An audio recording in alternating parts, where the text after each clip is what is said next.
You were never spiritual. You were adaptive. And the identity you built around being deeply sensitive is already collapsing, whether you admit it or not. Somewhere in the last few years, what once felt like a gift started to feel like exhaustion. You call yourself intuitive, empathic, perceptive. But if that were power, you wouldn't be this drained. You wouldn't feel this invisible. You wouldn't quietly resent the very people you claim to understand so well. Here is the destabilizing truth. Most men who identify as empaths are not operating from strength. They are operating from hypervigilance. And hypervigilance is not a superpower. It is a scar that learned to scan. You don't feel energy. You detect micro-threats. You don't absorb emotions. Your nervous system anticipates volatility before it appears. What you romanticized as spiritual depth was originally a survival adaptation. That does not make it weak, but it does mean something uncomfortable. Your identity was built on a defense mechanism, and now it is failing you, because what protected you in chaos is now sabotaging you in stability. You walk into rooms and immediately register tension shifts. You sense when someone is lying before they finish their sentence. You feel the emotional weight of environments within seconds, but instead of using that information strategically, you internalize it. You carry it. You let it define your state. You confuse perception with participation.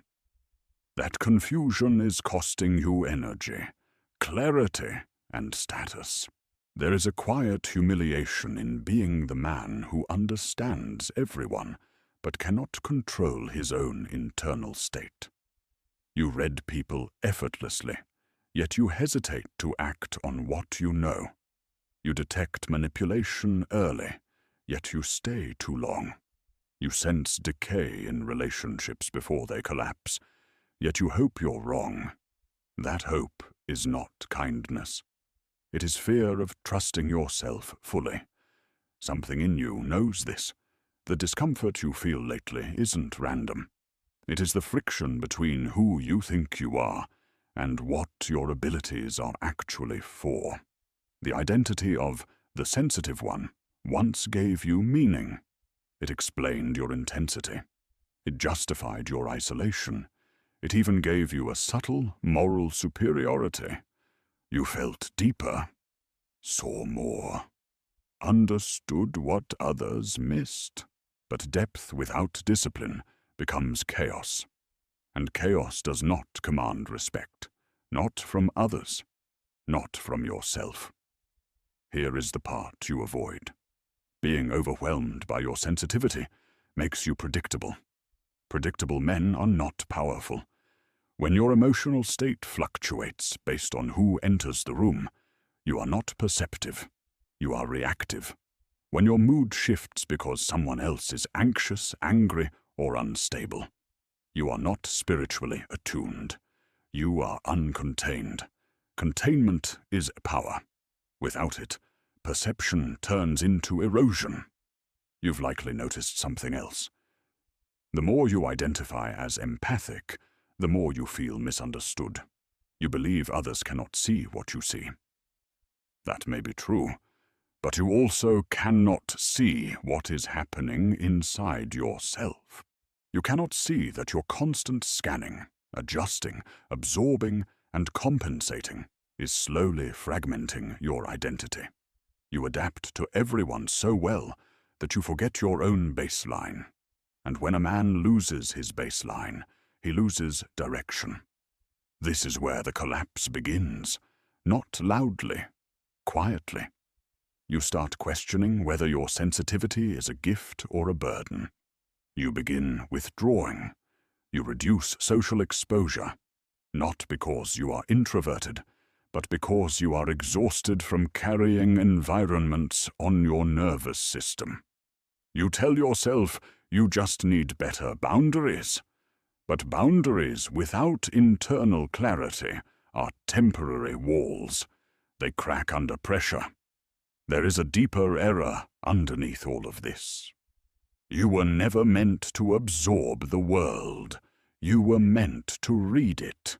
That difference is everything. Right now, your abilities are turned inward against you. Instead of granting discernment, they create doubt. Instead of granting foresight, they create anxiety. Instead of granting strategic distance, they create emotional entanglement. You feel too much, and yet you act too little. That contradiction is not sustainable. Something in your current identity must die. Either the illusion that your overwhelm is virtue, or the fantasy that sensitivity alone equals power. You cannot keep both, and if you try, you will remain in this half state, aware but ineffective, perceptive but drained, insightful but invisible. You sense there is more to this. You sense that your perception, if structured correctly, could become precision instead of pain.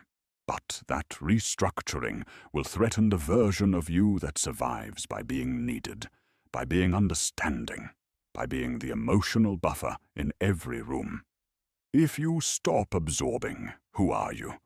If you stop rescuing, what remains? If your sensitivity is no longer your identity, what stands in its place? You don't have that answer yet. And until you do, you will continue feeling this subtle internal fracture, like something inside you is recalibrating, but you don't know what it's recalibrating toward. That tension is not random. It is the beginning of reconstruction. But before anything can be rebuilt, you need to understand exactly what you've been doing wrong, and why it felt right. What is happening inside you is not mystical. It is mechanical. And if you don't understand the mechanics, you will keep mislabeling self-sabotage as depth. The first mechanism is ego defense disguised as virtue. When you say you feel everything, what you often mean is that you stay hyper-attuned, so you never lose control of a social environment. You read tones, posture shifts, micro-expressions, breathing patterns. Your nervous system compiles data before your conscious mind catches up. That speed feels intuitive. But underneath it is one core directive. Prevent surprise, prevent humiliation, prevent rejection. You learned early that emotional unpredictability was dangerous, so you became the observer, the analyzer, the one who could sense tension before it erupted. That skill kept you safe. Now it keeps you restless, because your system never powers down. Even in neutral environments, you scan. Even around stable people, you prepare for volatility. That constant scanning drains cognitive bandwidth. Over time, you confuse that fatigue with existential heaviness. It isn't existential, it's neurological overuse. The second mechanism is emotional fatigue masked as compassion. You believe your value increases when you carry what others cannot. So you absorb, you listen, you regulate for them. You become the stabilizer. But every time you regulate someone else without regulating yourself, you split internally. Part of you performs strength. Another part quietly resents the cost. That resentment accumulates. It shows up as irritability you don't explain. Withdrawal you justify as needing space. A subtle sense of being unseen, even though you are constantly attentive to others. This is identity fragmentation. One version of you is the composed, perceptive man. Another version is exhausted and increasingly detached. You don't integrate them. You oscillate between them. And oscillation erodes authority. The third mechanism is strategic withdrawal. When overstimulation becomes chronic, Your system seeks control through isolation. You reduce exposure. You become selective. You call it discernment. Sometimes it is. Often it is avoidance. Avoidance feels powerful in the short term because it reduces input. But long term, it shrinks your world. You start mistaking reduced stress for increased strength. They are not the same. There is also the quiet fear of irrelevance. You built your identity around being the one who sees beneath the surface. If you stop doing that constantly, who are you in the room? Just another man. That thought irritates you more than you admit. So you keep performing depth. You keep offering insights. You keep subtly positioning yourself as the emotionally intelligent one. It gives you status in certain circles. But here is the problem. Status built on emotional labor is unstable. The moment you stop providing that labor, the dynamic shifts. And you feel it. That is why you are tired and defensive at the same time. You sense your current model is unsustainable. Yet abandoning it feels like social risk. This is the internal fracture. Your perception is accurate, but your positioning is wrong. You treat your sensitivity as identity instead of instrument. When identity is threatened, ego defends. So when someone questions your interpretation, you feel it disproportionately. When someone accuses you of being too much or too intense, it hits deeper than it should, because it challenges the very thing you built yourself around. You are not fragile. You are over-invested in a role, and roles eventually collapse. Look carefully at your patterns. How often have you sensed danger early in a relationship but stayed? How often have you felt a shift in someone's tone and immediately adjusted yourself to stabilize it? How often have you walked into a room calm and left heavy without any direct conflict? That is not spirituality. That is boundary diffusion. You let external states penetrate internal space without filtration. Over time, that creates silent decay. You become less decisive, more cautious, slightly hesitant to act boldly because you are constantly calculating emotional impact. You call it consideration. In reality, it is diluted agency. Agency is the ability to act without being hijacked by the room. Right now, the room often hijacks you. This is where most men either double down on the empath identity or abandon it completely. Both reactions are defensive. One clings, the other numbs, neither restructures. Restructuring requires a harder admission. Your abilities are real, but your use of them is immature. You have perception without containment, insight without hierarchy, sensitivity without command.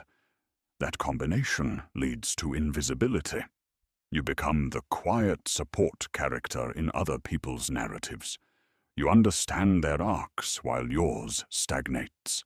And stagnation breeds quiet shame. You see what you could be. You feel the unused potential. Yet you remain entangled in other people's emotional fields. If this level of analysis is uncomfortable, good. It means you recognize yourself in it. If this type of thinking is rare in your environment, subscribe. Not for motivation, for clarity. Most men avoid dissecting themselves at this depth. Those who don't avoid it change trajectory. Here is the partial revelation you need to sit with. Nothing is wrong with your sensitivity. What is wrong is the absence of internal command. You never learned to differentiate perception from absorption, empathy from compliance, discernment from withdrawal. So your nervous system runs advanced software without a trained operator. And untrained operators eventually crash the system. The fatigue you feel is not weakness, it is feedback. The invisibility you resent is not fate, it is positioning. The fragmentation you sense is not damage, it is misalignment. You are not too sensitive. You are undisciplined with your sensitivity. That distinction will either offend you or free you. And what happens next depends on which reaction you choose. The version of you that survived by scanning, absorbing, and stabilizing is no longer sufficient. It functioned in chaos. It does not function in growth. And whether you acknowledge it or not, that model is already deteriorating. You feel it in subtle ways. The conversations that once stimulated you now feel repetitive. The emotional caretaking that once gave you identity now feels transactional. You are less willing to overextend, yet you have not replaced the behavior with anything stronger. So you sit in between, detached but not decisive, aware but not advancing. This is the collapse of the old self, and collapse is not dramatic. It is quiet. It looks like losing tolerance for dynamics you once managed easily. It feels like increased irritation when someone attempts to unload their chaos onto you. It shows up as sudden exhaustion after social exposure that previously felt normal. The old operating system is failing, not because you are broken, because it has completed its purpose. But here is the danger. When an identity collapses, the instinct is to rebuild quickly, to grab a new label, to adopt a sharper persona, to swing from deep empath to emotionally detached strategist overnight. That reaction is understandable. It feels powerful. But rushed reconstruction creates distortion. You can easily become cold instead of contained, cynical instead of discerning, isolated instead of selective. Solitude during identity restructuring is necessary. Isolation is decay.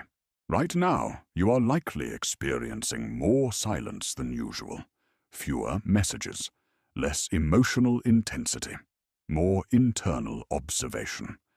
This is not regression, it is recalibration. When a man stops unconsciously merging with his environment, there is an adjustment period. The nervous system resists. It seeks familiar stimulation. It tries to reattach to old roles. You might even feel tempted to return to dynamics that drained you simply because they feel known. Familiar pain feels safer than unfamiliar growth. But pay attention to something critical. The discomfort you feel now is cleaner than the exhaustion you felt before. It is sharper, but it does not humiliate you. It challenges you. That distinction matters. The old exhaustion made you smaller. This tension can make you sharper if handled correctly. You are confronting an internal vacuum. When you stop absorbing everyone else's emotional state, you are left with your own baseline. And for many men who identified as empaths, that baseline feels foreign. You may not even know what your emotional center is without external influence. That realization is destabilizing. It forces you to admit you were defined more by reaction than by intention. That admission threatens ego, because you pride yourself on being perceptive. Yet you now see that perception was often followed by compliance. You read patterns accurately, but you stayed too long. You sensed trajectory early, but you hoped it would bend. You detected shadow material in others, but instead of using it to create distance, you tried to manage it. Managing other people's dysfunction gave you a sense of significance. But significance built on self-abandonment corrodes. The collapse stage forces you to confront another uncomfortable possibility. You may have used empathy to avoid ambition. When you position yourself as the emotionally aware one, you rarely have to compete directly. You operate in subtle status hierarchies rather than visible arenas. You offer insight instead of execution. You advise instead of advance. That dynamic protects you from failure.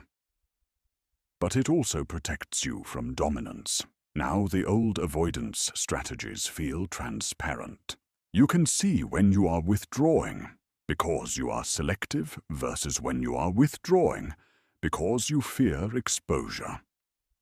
You can feel when your silence is strength versus when it is hesitation.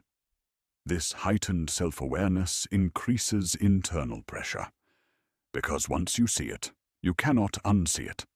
There is also fear here. What if you rebuild incorrectly? What if you harden too much? What if you lose your depth entirely? What if discipline makes you rigid? These concerns are real, but understand something. Discipline does not erase sensitivity. It directs it. Containment does not kill perception. It refines it. The real risk is not becoming cold. The real risk is remaining fragmented. A fragmented man cannot command respect because he cannot command himself. And right now you are in the phase where command must be re-established internally before it appears externally. This phase feels lonely. Not because you are alone, but because fewer people can access you. You are no longer broadcasting emotional availability automatically.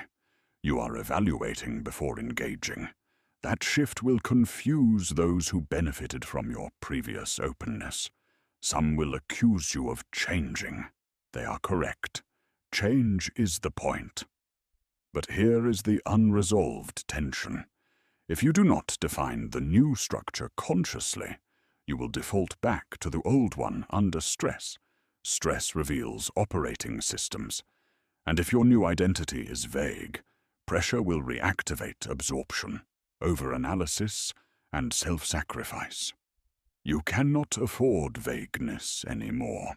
This is where I want to observe something. Comment the city you're watching from. Not for engagement, to see how widespread this quiet restructuring is. Men everywhere are going through this silently. Different environments, same internal shift. The old self is dissolving, but dissolution without structure becomes drift. Drift feels calm at first, then it becomes stagnation. And stagnation is the real threat. Because a man who sees clearly but does not move becomes resentful.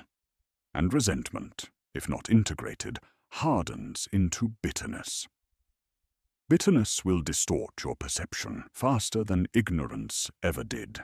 You are at a threshold. You can either let the collapse turn into decay, or you can use it to rebuild something far more controlled. But rebuilding requires eliminating one last illusion, and that illusion is comfortable. Which is why breaking it will not feel good.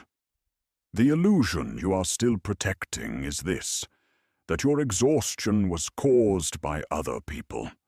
You tell yourself you were drained because they were unstable, because they were chaotic, because they were unconscious. There is truth in that, but it is incomplete. The full truth is more severe. You participated in every dynamic that depleted you. You stayed, you absorbed, you overextended, you ignored your own internal warnings. No one forced you to override your perception. You did that. Until you accept this without resentment, you will remain partially powerless. Blame is subtle. It hides behind analysis. You explain other people's trauma. You map their patterns. You justify their behavior. All of that intellectual work creates distance from a harder question. Why did you allow it to continue? Why did you negotiate with what your nervous system had already flagged as unsafe? Why did you confuse compassion with access? There is a part of you that enjoyed being needed. Needed feels powerful. But needed is not the same as respected. When your value is based on emotional labor, you become replaceable the moment someone else offers it cheaper. That reality is uncomfortable. So instead of restructuring your position, you try to deepen your understanding. You try to become even more perceptive, as if more insight will compensate for lack of boundaries. It won't. This is where discipline enters. Not emotional expression, not more awareness, discipline. Cognitive control is the first requirement. When you perceive tension, your mind starts building narratives instantly. You predict outcomes, you imagine collapse, you prepare for scenarios that may never happen. That rapid forecasting feels intelligent, but unchecked it becomes anxiety rehearsal. You exhaust yourself living through futures that are not yet real. Cognitive control means interrupting the projection cycle, not suppressing perception, structuring it. When your mind predicts deterioration, you log the information. You do not spiral into it. You do not let it dictate your mood. You treat it as data, not destiny. This requires training. Most men never train their thought patterns. They assume thinking is automatic and therefore uncontrollable. That assumption is weakness. Your mind must report to you. Behavioral consistency is next. Sensitivity without consistent action creates internal distrust. When you sense something is wrong, but continue engaging normally, you fracture self-trust. Each time you override your instinct, your authority weakens. Over months, this compounds. You begin doubting even accurate perceptions because your behavior has taught your system that insight does not lead to action. Consistency rebuilds authority. If you detect disrespect, you reduce access. If you sense manipulation, you disengage early, quietly, without performance. No speeches, no dramatic exits, just calibrated distance. The first few times you do this, it will feel harsh. You will question whether you are overreacting. That is conditioning resisting correction. Emotional containment is the third pillar. Containment is not suppression. Suppression buries emotion and lets it leak sideways. Containment means you feel fully, but do not externalize impulsively. When someone projects anger, you do not match it. When someone is chaotic, you do not synchronize. Your nervous system remains anchored. This is trained through repetition, short exposures, conscious breathing, deliberate posture, slower speech. You become the stable variable in volatile environments. Without containment, your perception continues to control you. With containment, perception becomes leverage. Here is the intensity you must face. If you do not build structure now, your collapse will turn into decay. Decay looks subtle at first. More isolation, more criticism, less risk-taking. You will convince yourself that you are simply selective. In reality, you will be shrinking to avoid discomfort.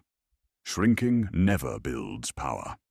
Power requires voluntary exposure with internal control. You must also eliminate the narrative that your depth exempts you from discipline. Many men who identify as intuitive secretly resist structure.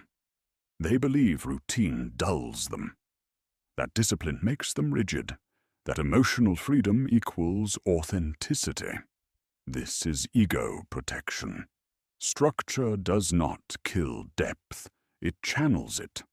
Without structure, depth becomes indulgence.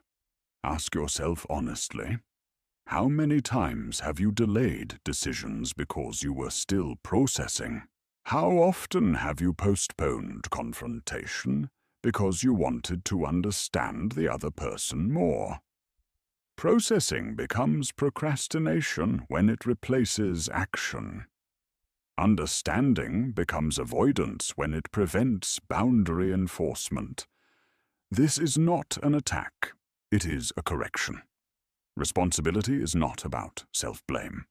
It is about reclaiming agency. The moment you accept that your participation sustained every draining dynamic, you regain leverage. Because if you sustained it, you can end it. If you allowed it, you can disallow it. This requires a shift in self-perception.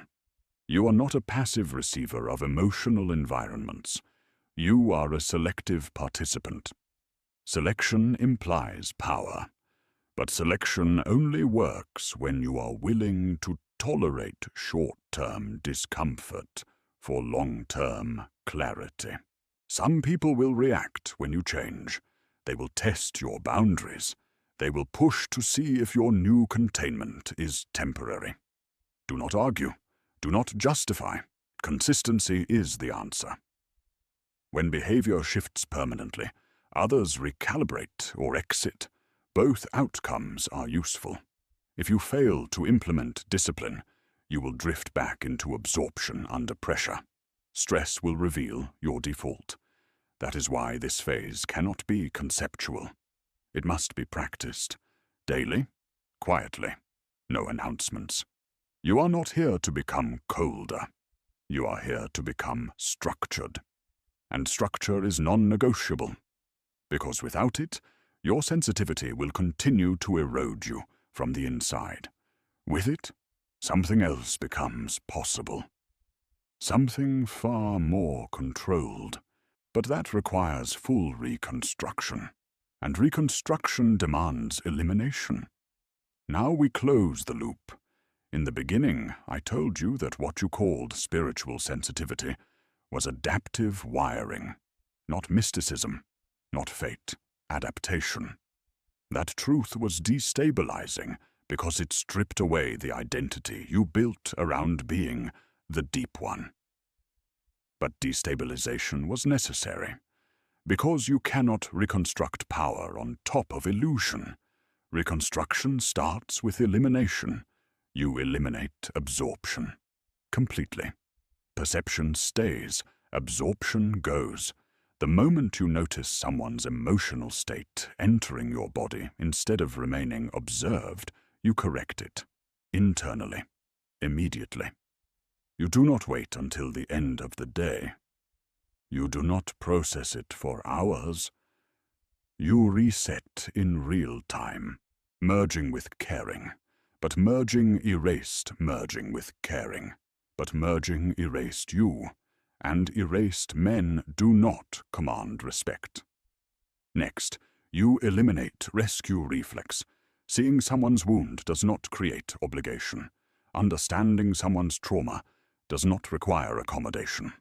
You are not responsible for stabilizing adults who refuse to stabilize themselves. When you detect shadow material, manipulation, insecurity, volatility, you log it and adjust distance.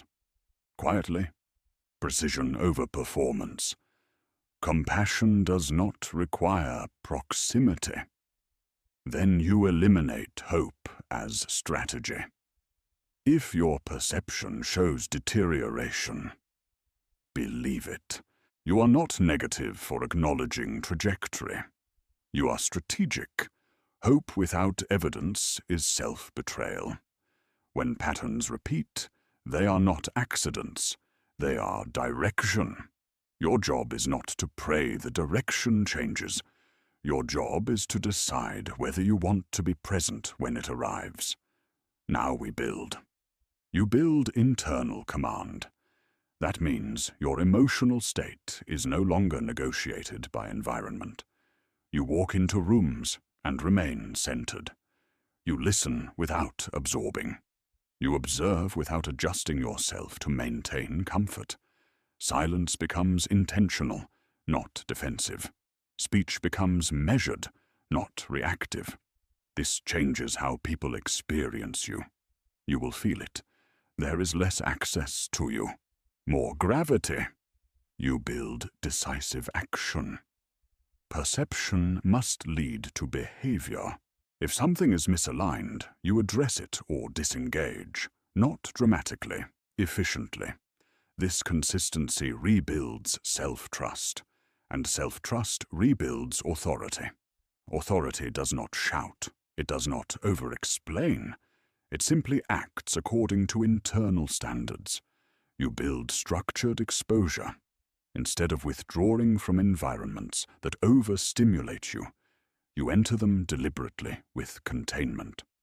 Short durations, clear objectives, controlled exits. You train your nervous system to remain stable under pressure. This converts sensitivity into calibration instead of chaos. You also build tolerance for solitude without narrative. When you stop being the emotional regulator for everyone else, there will be quieter periods, fewer calls, fewer crises. This is not rejection. It is recalibration of your role. If you misinterpret it as abandonment, you will regress.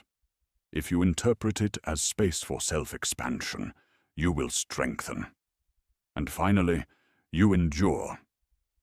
You endure the discomfort of being misunderstood during transition. People who benefited from your previous openness will test your new boundaries. Some will accuse you of becoming distant. You do not argue. You do not defend. You demonstrate stability through repetition. Over time, only those aligned with your structure remain. This is the transformation. You are still perceptive. You still read patterns quickly. You still sense shifts before others notice them. But now those abilities serve navigation, not identity. You are no longer the man who feels everything. You are the man who sees clearly and chooses deliberately. That is power, not dominance over others, dominance over self. You no longer enter rooms scanning for danger to survive. You scan for information to position. You no longer absorb emotion to maintain connection. You choose connection based on alignment. You no longer stay in deteriorating situations hoping to be wrong. You exit early, preserving energy and time. Remember the question from the beginning. If you stop absorbing, who are you? You are contained. If you stop rescuing, what remains? Discernment. If sensitivity is no longer your identity, what stands in its place? Structure. That is the reconstruction. Your abilities were never the problem. Your lack of disciplined command over them was.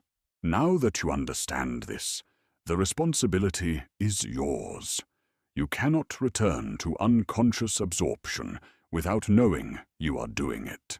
You cannot blame exhaustion on others without recognizing your participation. You are not here to be overwhelmed by what you perceive. You are here to use it. Use it to select environments. Use it to choose alliances. Use it to anticipate collapse and reposition early. Use it to remain stable when others fluctuate. Perceive everything. Absorb nothing. Act deliberately. Endure transition. If you are building this version of yourself deliberately, subscribe. Not for inspiration, for reinforcement. This level of reconstruction requires repetition, and repetition builds permanence. Stay contained, stay precise, stay structured. That is how sensitivity becomes strength instead of silent decay.